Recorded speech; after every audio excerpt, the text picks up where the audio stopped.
TikTok, cette fameuse application dont je ne pensais pas y remettre les pieds après cette vidéo. Malheureusement, je dois y râler à nouveau pour parler de ce TikToker disposant de plus d'1 million d'abonnés et pourtant des choses bizarres qu'il fait dans le métro, des moments de gêne inquiétants, en soi un détraqué mental. J'ai nommé mTokTok ou Monsieur TokTok, je sais pas. Découvrons donc qui il est.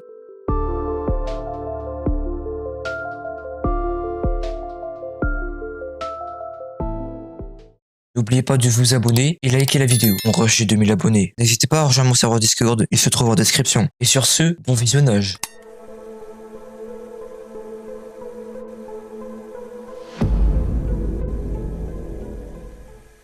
mTokTok est un TikToker de 1,5 million d'abonnés et qui a commencé une vidéo sur TikTok le 19 décembre 2021 où il posta sa première vidéo.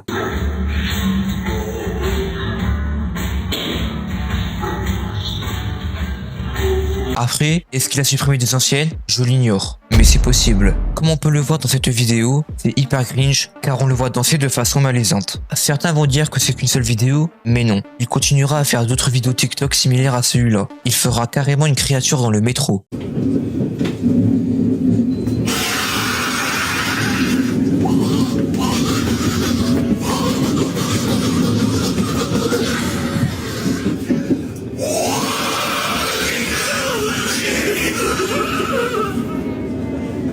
Son contenu est seulement basé sur ce genre de truc. Pour continuer avec le cringe, il a fait une vidéo avec un filtre de Shrek. Un filtre bizarre.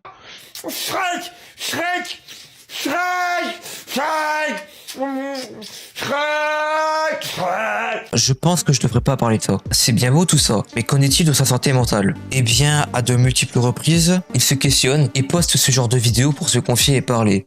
J'ai décidé de me remettre en question. J'ai fait beaucoup d'erreurs durant mon parcours sur TikTok. Et de jour en jour, j'essaye de devenir un homme meilleur, de faire moins d'erreurs et de m'améliorer.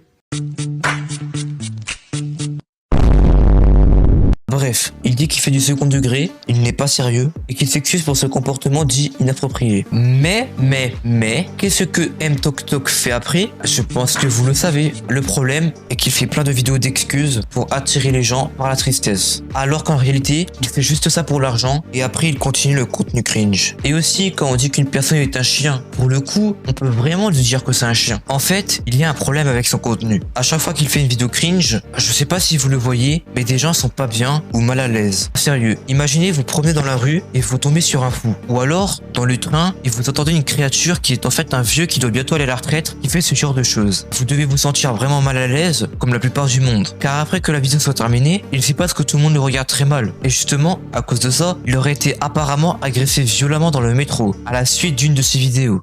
Je me suis fait agresser, injustement, pour rien. Alors que je tournais des vidéos dans le métro, violemment on m'a agressé. On m'a dit que je gênais, que je perturbais les gens.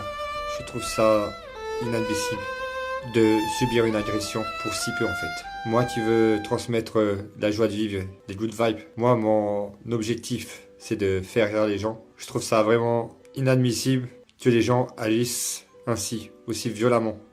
On est là pour s'entraider, on est là pour s'aimer. On n'est pas là pour se détester. On n'est pas là pour faire acte de violence gratuite. Donc moi je trouve ça vraiment inadmissible et je pense à l'heure actuelle que l'être humain doit se remettre en question. Vous la voyez, il a douille. Il se trouve que sa blessure est en fait un filtre. Ça se voit clairement que c'est du fake. De plus, il a été accusé de pédophilie car dans certains de ses TikTok, on le voit avec des personnes beaucoup plus jeunes que lui et qu'il aurait envoyé des messages douteux à des mineurs. Moi, je m'étais abonnée à lui quand j'étais en seconde. Il me demandait des photos de moi et tout en sachant que j'avais 15 ans. Il faisait des avances du genre oui, t'es super jolie, est-ce que je peux craquer pour toi?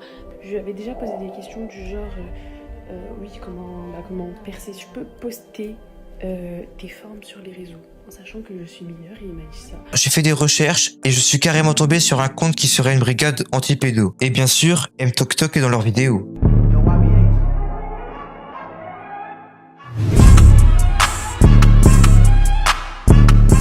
Au final, que peut-on retenir de mTokTok? C'est donc un TikToker de plus d'1 million d'abonnés qui propose du contenu assez gênant pour le public qui se trouve sur l'application, pour les personnes qui regardent les vidéos, ou même pour les personnes dans les vidéos. Il a fait de multiples reprises des vidéos d'excuses pour générer du buzz et ensuite recommencer ce qu'il fait. En soi, il n'est pas dangereux, mais devrait revoir son comportement dans les lieux publics. Il y joue un personnage, mais je pense qu'à certains moments, il va trop loin.